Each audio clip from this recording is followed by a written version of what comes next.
Filemão, então, é mais um dos livros que tem um capítulo só.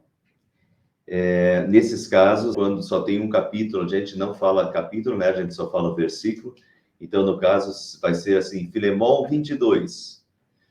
Filemão, versículo 22, porque só tem um capítulo, né? É uma carta pessoal, e nós temos poucas dessas cartas pessoais no Novo Testamento. Por exemplo, o apóstolo Paulo escreveu 13 cartas, a maioria dessas 13 cartas foram para igrejas, Romanos, 1 Coríntios, 2 Coríntios, Gálatas, Efésios, Filipenses, Colossenses, Tessalonicenses, todas essas são cartas para igrejas, de fortalecimento para as igrejas. Mas nós temos algumas cartas pessoais também. Timóteo, por exemplo, é uma carta pessoal, né? Embora seja, assim, prescrições ou aconselhamentos de Paulo para Timóteo, que era um pastor, então elas dizem respeito às igrejas também, mas Paulo endereça a carta para Timóteo, assim como Paulo endereça a carta para Tito também. São cartas mais pessoais, endereçadas pessoalmente. Embora Tito também fosse pastor, e também em Tito nós, de novo, temos prescrições e aconselhamentos para Tito como um pastor na vida, na congregação, na igreja. Já Filemão é um pouco diferente, porque Filemão é uma carta que Paulo manda para Filemão, tratando de um assunto que é um assunto pessoal com Filemão, de fato, né? O assunto é que Onésimo era um escravo de Filemão, e Onésimo, esse escravo, tinha fugido, e a gente não sabe por que e como Onésimo acabou se encontrando com Paulo lá em Roma, e lá em Roma foi convertido. E agora Paulo envia Onésimo de volta para sua cidade e para Filemão. Paulo conhecia Filemão, manda Onésimo de volta para Filemão e pede que Onésimo o receba de volta como um irmão em Cristo. Então, vejo que é um assunto bem pessoal, né? É isso que está por detrás dessa carta muito curta. É uma carta pessoal, com um assunto pessoal, mas que a gente pode tirar várias considerações edificantes para a nossa vida também. Paulo começa a carta de Filemão dizendo: Paulo, prisioneiro de Cristo Jesus. Paulo, prisioneiro porque ele estava preso nessa época, né? Filemão é uma das cartas da prisão, ou epístolas da prisão. Essas epístolas da prisão são Efésios, Filipenses, Colossenses e Filemão. Essas 4 cartas aqui foram escritas da prisão, quando Paulo estava preso em Roma, provavelmente, tá? Preso em Roma por causa de Jesus Cristo, por causa do seu testemunho de Jesus Cristo, né? Então, era uma época ainda em que o cristianismo não era uma religião liberada, né? Era uma religião proibida ainda. Então, Paulo estava preso por ser cristão, né? Por causa do testemunho de Jesus Cristo, e preso em Roma. Então, de Roma, Paulo escreve a carta aos Efésios, a carta aos Filipenses, a carta aos Colossenses e a carta a Filemão. É interessante olhar isso, né? Porque daí a gente vê que a carta de Filipenses, por exemplo, quando Paulo diz assim: alegrai-vos sempre no Senhor, outra vez vos digo alegrai-vos. Não quer dizer que Paulo estava super alegre, que tudo dava certo na vida de Paulo, que tudo ia bem. Não, Paulo estava preso, estava privado da sua liberdade, e mesmo assim ele escreve para os filipenses e diz: Filipenses, cristãos de Filipos, alegrai-vos sempre no Senhor está a nossa alegria. E nada pode tirar a nossa alegria, nem a prisão pode tirar a minha alegria da salvação eterna que me foi dado por Jesus Cristo.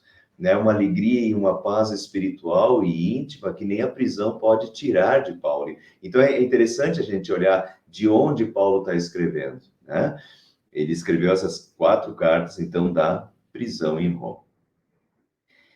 Paulo tinha esperança de sair da prisão, né? Veja o que ele diz em Filemão, versículo 22 e 23. Prepare-me um aposento, Filemão, porque graças às suas orações eu espero ser restituído a vocês, né? Olha aí, então, provavelmente ele estava esperando que em breve ele poderia sair da prisão e ir visitar Filemão. Me prepare um aposento, né? Já deixa o quarto preparado aí, Filemão, porque graças às suas orações eu espero que em breve eu possa estar com vocês aí de novo. A gente não sabe se isso aconteceu. Na verdade, não, a gente não tem nenhuma confirmação de que isso aconteceu, de que Paulo foi visitar Filemão, né? Pode ser que sim, pode ser que não. A gente nem sabe quando foi que Paulo saiu, porque Paulo estava em Roma esperando a convocação do imperador para que ele pudesse responder ao imperador, né? Então, vejo que a gente sabe que ele ficou no mínimo 2 anos em Roma preso, tá? Então, a gente não sabe se isso aconteceu, se ele de fato pôde desfrutar do aposento preparado por Filemão para ele aí, né? Filemão morava em Colossos, e isso é uma ligação bíblica, pessoal. Quando vocês leem o livro, vocês não vão descobrir. Aqui a gente tem que fazer interligações bíblicas.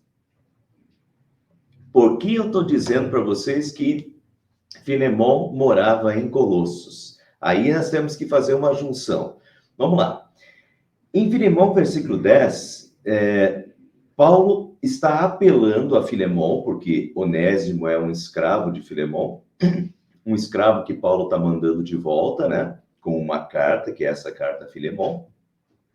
E Paulo diz para Filemão: eu apelo em favor do meu filho Onésimo, que gerei enquanto estava preso.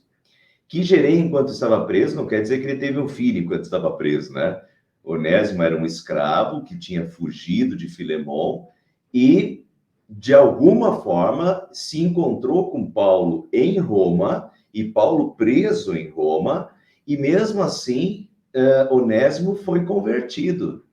E então Paulo considera Onésimo como um filho gerado, um filho na fé, né? Um filho gerado na fé, fruto do testemunho de Paulo, fruto da obra missionária de Paulo, né? A conversão sempre é do Espírito Santo, mas é assim que Paulo considera Onésimo como um filho gerado, né? Um filho na fé gerado por ele.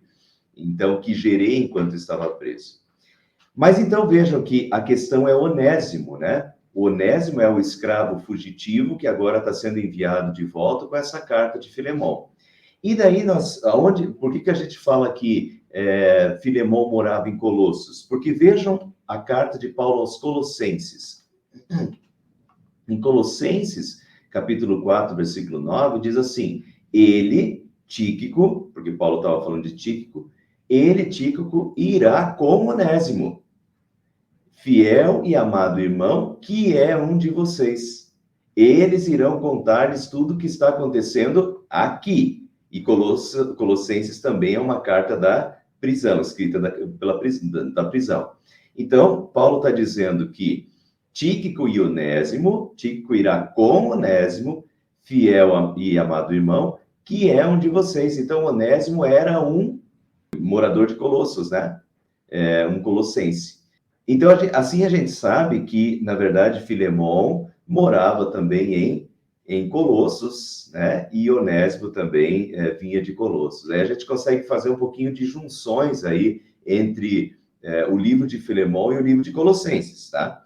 Mais uma dessas junções entre o livro de Filemão e o livro dos Colossenses, que um ajuda a entender o outro, vejam aí os cooperadores que enviam saudações. É bem comum nas cartas da época, né, que se terminassem com saudações, se começasse e se terminasse com saudações, né? E aqui, esse daqui são os últimos versículos de Filemão, e diz que Epáfras, meu companheiro de prisão, vejam, meu companheiro de prisão, por causa de Cristo Jesus, envia saudações a Filemão, né? Assim como também Marcos, Aristarco, Demas e Lucas, meus cooperadores. Então, todos esses, Epáfras, Marcos, Aristarco, Demas e Lucas, são cooperadores de Paulo e que estão mandando saudações para Filemão. Agora vejam como são absolutamente os mesmos que mandam saudações no final da carta aos Colossenses. Agora veja o Colossenses.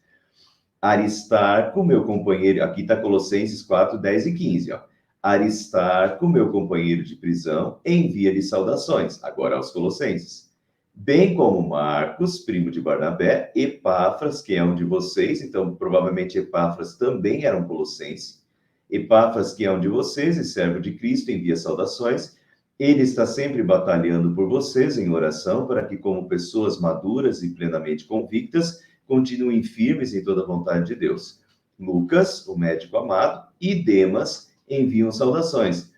Então, notem aí como esses nomes se repetem, né?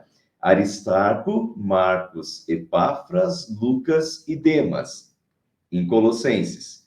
E em Filemão, Epáfras, Marcos, Aristarco, Lucas e Demas. São absolutamente os mesmos 5 nomes, né? Enviando saudações, tanto aos Colossenses, quanto a Filemão, porque Filemão é um colossense, na verdade, né? Então, são os mesmos. Agora, vejam, Epáfras, meu companheiro de prisão, e em Colossenses ele fala Aristarco, meu companheiro de prisão. E aqui é interessante a gente, não sei se vocês sabem disso, mas vou repetir, que a prisão de Paulo em Roma, pelo menos a primeira, talvez Paulo ficou preso 2 vezes em Roma. Uma primeira vez, durante 2 anos, pelo que se acredita, depois desses 2 anos, ele foi solto por um curto período de tempo, e depois ele foi preso novamente, e nessa segunda vez ele foi decapitado, né? Dessa segunda vez, provavelmente, ele não saiu com vida. Mas acredita-se que nessa primeira vez que ele teve preso, Atos dos Apóstolos Paulo fala que, como ele era cidadão romano, ele tinha certas regalias, certos privilégios. E então, como ele era cidadão romano, em Atos dos Apóstolos, Paulo fala que lhe foi permitido alugar uma casa e, claro, como um soldado, né? Um soldado ficava vigiando, mas lhe foi permitido alugar uma casa. Então, Paulo, essa primeira prisão em Roma durante 2 anos, Paulo estava preso, né? Tinha um guarda que ficava guardando a casa. Paulo estava privado da liberdade, ele não podia ir e vir, né? Como bem que entendesse. Mas nessa primeira estadia, né, de prisão em Roma, ele pôde alugar uma casa. E pelo que tudo indica, esses companheiros aqui estavam juntos com ele. Não quer dizer que Aristarco e Epáfras, meu companheiro de prisão, e Aristarco, meu companheiro de prisão, não quer dizer que eles estavam presos também. Provavelmente eles estavam ali apoiando o trabalho de Paulo, apoiando o próprio Paulo e apoiando o trabalho de Paulo, né? Muitas vezes até mandando provisões e trazendo provisões, né? Alimento, dinheiro, para que Paulo pudesse se sustentar em Roma. Agora, a gente sabe também que Paulo continuou com seus testemunhos em Roma. Então, a gente não sabe muitos detalhes, mas é muito provável, pelo que tudo indica, que Paulo estava reunindo pessoas na casa, né? Na casa em que ele estava preso em Roma. Tanto que esses daqui provavelmente estavam ali junto, acompanhando Paulo. Mas notem como Marcos, né? Marcos, primo de Barnabé, a gente sabe que Marcos, ele, logo em seguida, aqui, eu cortei o texto, só fiquei com os nomes, mas logo em seguida, aqui, quando ele fala Marcos, primo de Barnabé, Paulo fala assim, e Marcos vai visitá-los, recebam ele com todo carinho, né? Então, esse pessoal aqui, eles não ficavam o tempo todo com Paulo em Roma também, eles saíam para viagens missionárias enviados por Paulo. Então, eram cooperadores que tanto apoiavam Paulo nesse período de prisão, quanto também de lá eles saíam em viagens missionárias enviados por Paulo para as várias regiões, eram de fato cooperadores. Lucas aqui é um médico amado, né? Lucas era médico, Lucas é o mesmo Lucas que escreveu o Evangelho de Lucas, o Atos dos Apóstolos, que foi escrito por Lucas também. Então, veja assim como essas pessoas, esses cooperadores são fundamentais, e Paulo faz questão de dizer, de falar deles, de falar o nome deles, e como essas pessoas eram importantes como cooperadores para Paulo e para a igreja da época, né? Como eles serviram, não era não é uma obra de uma pessoa só, não é só Paulo, é Paulo e todos esses, né? Todos esses cooperadores, é Paulo e Timóteo, né? Paulo, essa carta também nós já vamos ver isso, essa carta foi escrita por Timóteo também. É Paulo e Timóteo, é Tito, que era pastor também, né? Todos esses cooperadores e muitos outros, esses são citados aqui nessas cartas, porque provavelmente estavam com Paulo, quando Paulo estava escrevendo Colossenses e Filemão, mas em outras cartas já são outros nomes, os nomes das pessoas que estavam ali à sua volta, quando ele estava escrevendo outras cartas. Então, os nomes mudam. A igreja não era só a igreja de Paulo, era uma igreja com muitas pessoas colaborando, cooperando, se dedicando, dando do seu tempo, né, colocando seus dons à disposição do serviço do reino de Deus. E isso eu quero enfatizar nessa parte aqui, tá? Esses nomes, esses colaboradores, esses cooperadores da causa. E quero frisar isso, nós também podemos cooperar orando. Veja aqui o que Epáfras, né? Epáfras, que é um de vocês e servo de Cristo, envia saudações. E o que Epáfras fazia? Paulo diz, Epáfras, está sempre batalhando por vocês em oração, para que, como pessoas maduras e plenamente convictas, continuem firmes em toda a vontade de Deus. Epáfras orava, batalhava por eles em oração. Então, vejam como a gente coopera. A gente pode cooperar orando, né? Paulo, as orações de Epáfras era para que, como pessoas maduras e plenamente convictas, continuem firmes em toda a vontade de Deus. A oração de Epáfras era para que eles continuassem firmes, né, plenamente convictos, fossem cada vez mais maduros na fé. Vejam como Epáfras orava pela igreja, né? Orava pelos outros. Então a gente vê Marcos saindo, Marcos indo para Colossos, enviado por Paulo, né? Para testemunhar, para fortalecer os cristãos de Colossos. A gente vê Lucas escrevendo o Evangelho, Lucas escrevendo Atos dos Apóstolos, né, para outras pessoas, para fortalecer outras pessoas. A gente vê Epáfras orando, e assim cada um deles, em oração, em testemunho, em fé, em vida, né, cooperando. Mas a gente pode, uma das formas que a gente pode fazer, cooperar é orando, né, orando pelas outras igrejas, orando pelos outros irmãos. Isso é cooperação com o Evangelho também, batalhando por vocês em oração, né? Podemos cooperar orando, podemos cooperar liderando, todos esses eram líderes. Como é importante, eu sou pastor, como é importante a gente ter pessoas que assumam liderança, pessoas que cooperem sendo líderes. Às vezes as pessoas não querem assumir liderança, às vezes as pessoas não querem assumir responsabilidade, mas como é importante que a gente tenha líderes, como é importante que a gente tenha pessoas devotadas ao serviço de Deus e que estejam dispostas a assumir responsabilidades na igreja de Deus. Seja você um desses, quando você for chamado para exercer um cargo de liderança, abrace isso. Isso é uma forma de cooperar com o reino de Deus e cooperar com Deus, né? Se dedique dessa forma também.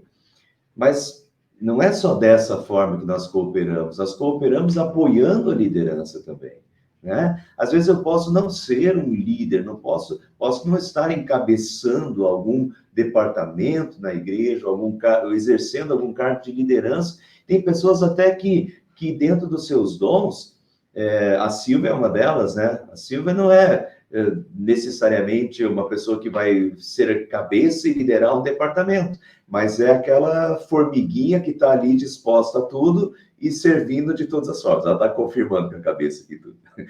Mas é a forma, nem todos às vezes são líderes, mas tem aqueles que apoiam a liderança, né? Quando a gente apoia a liderança e está junto com a liderança, nós estamos cooperando.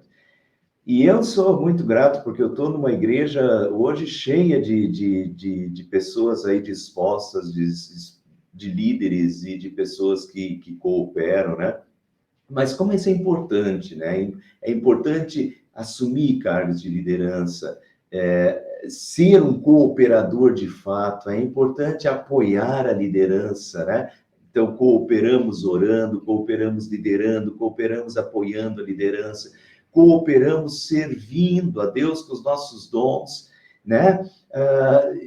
E os nossos dons são os mais diversos. E quando a gente se dispõe a servir com os nossos dons na igreja, nós estamos cooperando, né? E assim, olha, o serviço de Deus é muito vasto e a gente coopera de muitas formas, mas o importante é que a gente coopere. Lucas, por exemplo, Lucas cooperou escrevendo, né? Escrevendo o evangelho lá para um cidadão lá importante, né? E cooperou depois escrevendo Atos dos Apóstolos, que ficou para nós até hoje. Então, os dons são diversos, mas o importante é que a gente coopere, que a gente esteja aí cooperando, né, com a obra de Deus. Isso é fundamental. E podemos cooperar fazendo da nossa casa um instrumento nas mãos de Deus. E isso eu quero terminar o estudo de hoje frisando isso daqui. Podemos cooperar fazendo da nossa casa um instrumento nas mãos de Deus. E agora vamos voltar lá para o texto de Filemão. Paulo então diz, Paulo, prisioneiro de Cristo Jesus, e o irmão Timóteo, né? Então, Timóteo é um coautor da carta aí, né? Timóteo é aquele lá que Paulo conhecia a avó dele, a mãe dele, né? Eu conheço a tua mãe Eunice, a tua avó Lloyd. Então, é aquele pastor que se tornou pastor das igrejas também, né? Um braço direito do apóstolo Paulo. Outro cooperador, né? Mas vamos lá. Paulo, prisioneiro de Cristo Jesus, e o irmão Timóteo, a você, Filemão, nosso amado cooperador. Então, Filemão também era um cooperador na igreja de Colossos. A irmã Áfia, provavelmente, pelo que tudo indica, Áfia é a esposa de Filemão. Então, a você, Filemão, nosso amado cooperador, a irmã Áfia, a Arquipo, nosso companheiro de lutas, e a igreja que se reúne com você em sua casa. A vocês, graça e paz da parte de Deus, nosso Pai, e do nosso Senhor Jesus Cristo. Então, vejam como Paulo se refere a Filemão, né? Filemão, a você, Filemão, nosso amado cooperador, a irmã Áfia, a igreja que se reúne com você em sua casa. Então, voltando lá, e vamos juntar os elementos agora, né? Nós sabemos que Filemão era da igreja de Colossos e provavelmente a igreja de Colossos se reunia na casa de Filemão. Filemão abria a sua casa para que a igreja se reunisse na sua casa, tá? Filemão, nosso amado cooperador, então Filemão era um cooperador no evangelho, cooperador da igreja. A irmã Áfia, sua esposa, então a gente tem aqui um casal, provavelmente Filemão e Áfia, né, que abriam a sua casa para que a igreja se reunisse na casa deles. E isso é uma coisa muito comum, tá? E eu quero relembrar vocês disso hoje. Hoje nós temos templos e a maioria das nossas igrejas tem templos. Mas não foi assim no início do cristianismo. No início do cristianismo os cristãos não tinham templos, né? O templo em Jerusalém ficou para os judeus, né? E os judeus nem gostavam de ver os cristãos dentro do templo, né? Porque o templo era dos judeus e ficou sendo dos judeus. Então, onde é que os cristãos se reuniam? Os cristãos se reuniam em casas. É assim, a igreja em Roma se reunia em grupos em casas. A igreja em Corinto se reunia em grupos em casas. E assim foi primeiro século inteiro, segundo século. Com o passar do tempo, como os judeus já tinham as sinagogas, né? Esse hábito das sinagogas, que eram pequenos templos, né? Então, os cristãos, com o passar do tempo, eles começaram a construir os seus templos, principalmente depois que se tornou uma religião permitida no Império Romano, eles começaram a construir os seus templos, seus lugares em que eles podiam se reunir em conjunto naqueles lugares. Mas no primeiro século do cristianismo, a igreja não tinha templo, as igrejas se reuniam nas casas, né? Eram reuniões domésticas. Uma pessoa da igreja abria sua casa e eles se reuniam. Em Colossos era Filemão, né? Filemão e Áfia abriam a sua casa para a igreja. Vejam outros casos. Em Colossenses 4,14 diz: saúdem os irmãos de Laodiceia, bem como Ninfa e a igreja que se reúne em sua casa. Então, aqui nós já estamos em outra cidade, a cidade de Laodiceia. Ninfa é essa mulher que abre a sua casa para que a igreja se reúna na casa dela, de Ninfa, em Laodiceia. Então, em Colossos, nós temos Filemon e Áfia, que abriam a sua casa para que a igreja se reunisse na casa deles, né, para estudar a palavra de Deus, para louvar, para adorar a Deus. Em Laodiceia, nós temos Ninfa. Vejam outro caso. Saudai Priscila e Áquila, diz Paulo, meus cooperadores em Cristo Jesus, e saudai igualmente a igreja que se reúne na casa deles, na casa de Priscila e Áquila, em Roma, tá? Outro casal, né? Priscila e Áquila, assim como em Colossos nós temos Filemão e Áfia, em Roma nós temos Priscila e Áquila, em Laodiceia nós temos Ninfa, mas em todos os casos, e esse é o caso das igrejas do primeiro século do cristianismo, a igreja se reunia nas casas de pessoas, de irmãos que abriam, que queriam cooperar com o evangelho, que queriam cooperar com a igreja, e que abriam as suas casas para que a igreja, os irmãos se reunissem ali para receber a palavra de Deus, para orar e para cantar, para louvar a Deus, para adorar, né? Então, isso é importante a gente ter em vista. Por mais que seja legal, bonito e muito bom que a gente se reúna no templo e tenha um lugar onde a gente possa se reunir, mas é importante olhar para esse primeiro século do cristianismo e ver a igreja se reunindo em casas. E é assim, pessoal, na grande maioria, é assim que continuam começando os trabalhos das igrejas hoje. Foi assim que começou aqui em Itararé, né? Primeiro culto aqui em Itararé foi na casa, se não me engano, foi lá na casa da família Wolters, se não me engano. Mas é assim que começa em todos os lugares, em Sengés, né? Nossos estudos bíblicos em Sengés. Se reúnem nas casas, nós não temos templo em Sengés ainda, e os estudos bíblicos lá, e a igreja começou a se reunir lá em casas. É assim no Brasil todo, os trabalhos começam com pessoas, cooperadores, né? Irmãos cooperadores da igreja que abrem as suas casas para que a igreja se reúna ali, para ali fazer um estudo bíblico, para ali fazer a adoração de Deus, a Deus, né? E como isso é importante, assim começaram igrejas que hoje são fortíssimas, né? Que têm, às vezes, centenas de membros, mas começaram lá com estudos bíblicos nas casas, né? Grupos de estudo.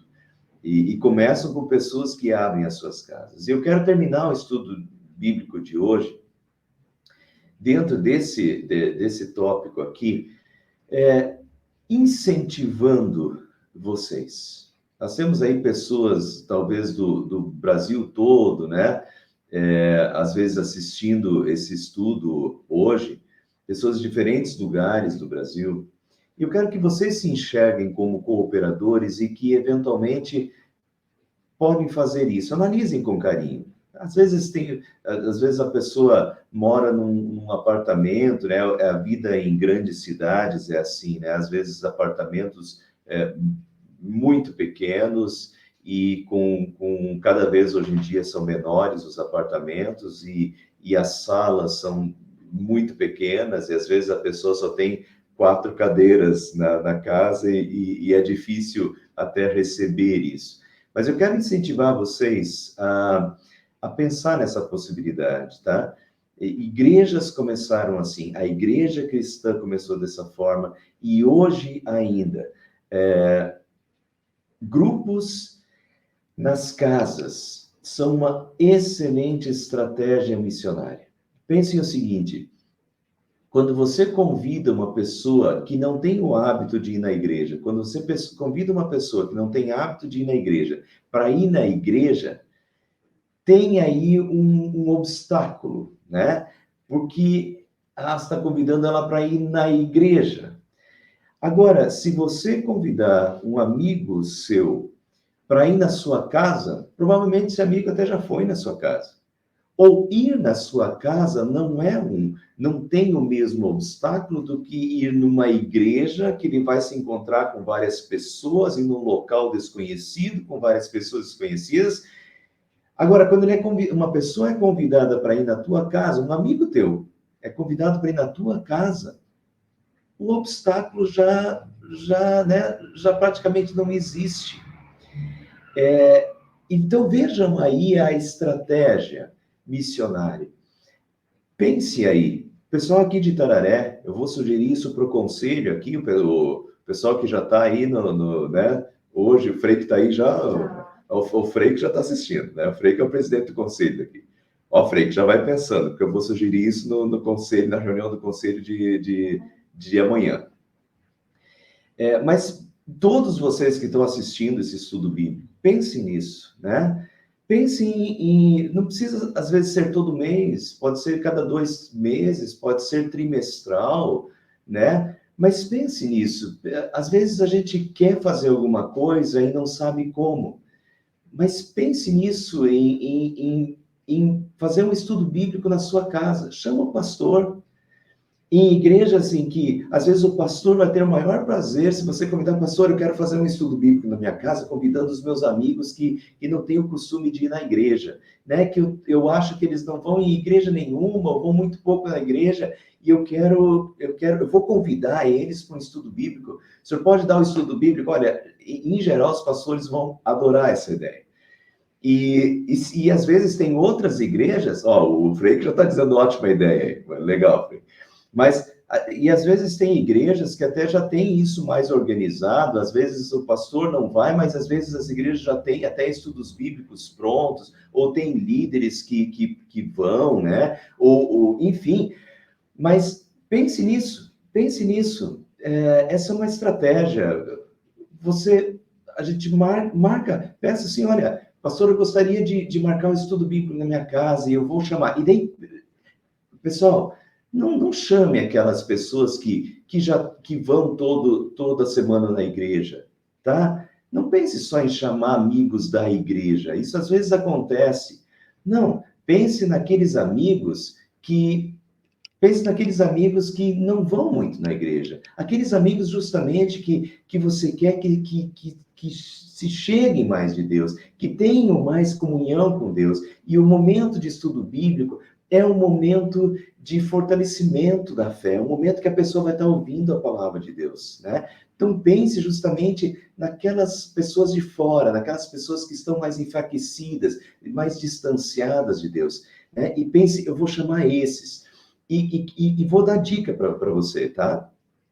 Não deixe muito aberto as coisas. Tente realmente ter um esforço.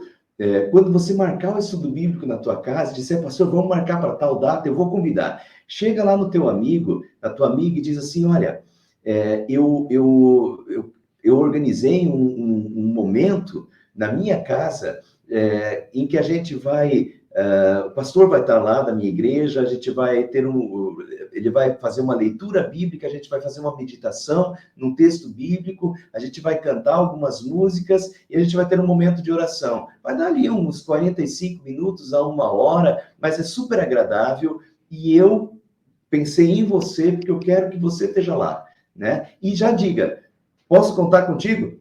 Engata a pessoa, tá? Engata a pessoa e no dia relembra a pessoa do estudo, mas engata a pessoa, não deixa muito no ar.